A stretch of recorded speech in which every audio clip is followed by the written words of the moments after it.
So the question, who benefits from a stock market at all-time highs? The answer is the same as who benefits from any asset that that is expensive, right? Who benefits when houses are very expensive, when gold is very expensive, and when stocks are expensive? Who benefits? So those who get the benefits, most of the benefits are those who already have these assets. If you own a house and it goes from $1 million to $2 million, congratulations. Now you are a 2 millionaire. You went from a millionaire to a 2 millionaire. I don't know if that's a word. That's not a word. Whatever. Right? Stocks. If you own an index, that was, S&P 500 index, that was $500. Now it's worth $1,000. Congratulations. You've doubled your net worth. Right? It doesn't benefit anybody who's trying to get into the market, right? It doesn't benefit the young, doesn't benefit the poor, doesn't benefit 70% of the population who live paycheck to paycheck. 70% of the population, paycheck to paycheck. So, this stock market that's at all-time highs, 70% of the population owns zero of it, basically.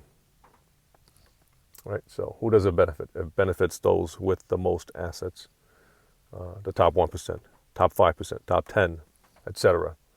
Right, so certainly not the bottom 70% of the population.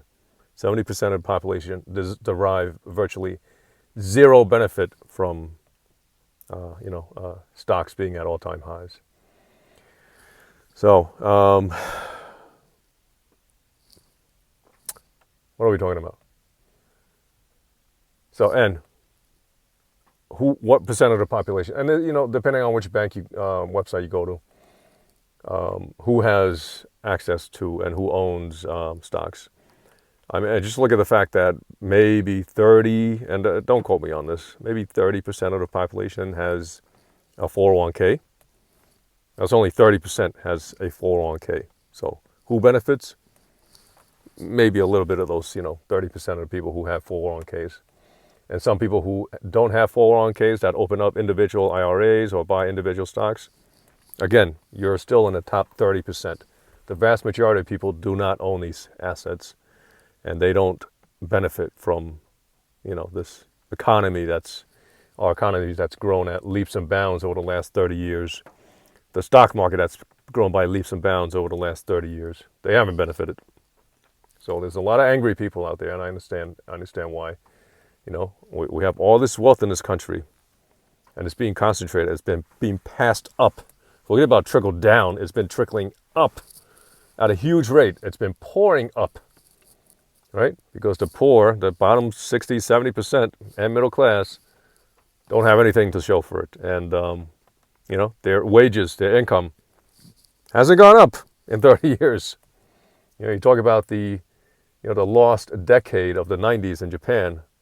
And as actually Japan is turning out to be the lost 3 decades, right? Well, very similar thing has happened in America.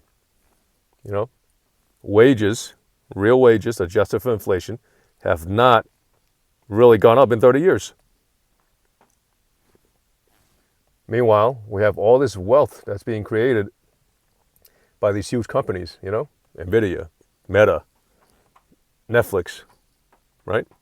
The top 1, 2, 3, 4, 5% own the vast majority of all that wealth. And the bottom people, all the workers, all the worker ants and worker bees that have been toiling day in and day out, they haven't benefited. They have not benefited. So this is who owns all these assets that have, that are at all-time highs, and who benefits. This is not passing judgment. This is merely an observation of where things are in America, and why I understand,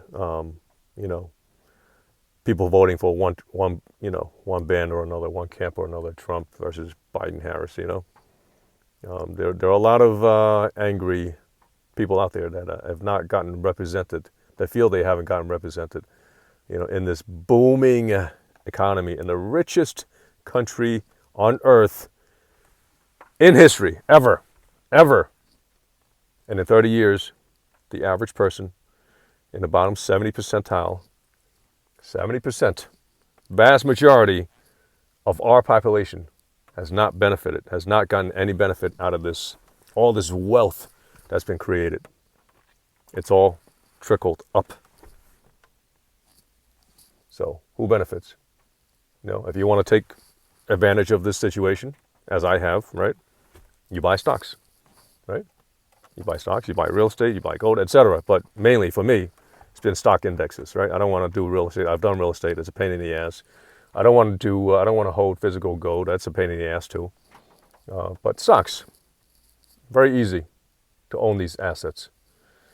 So buy it whenever you have some money, and you too can benefit from this boom in the economy and this boom in the stock market. Because if you don't own it, you're going to be a part of the 70% that own absolutely nothing. And whenever the stock market goes up and whenever the economy booms, you're not going to benefit from it.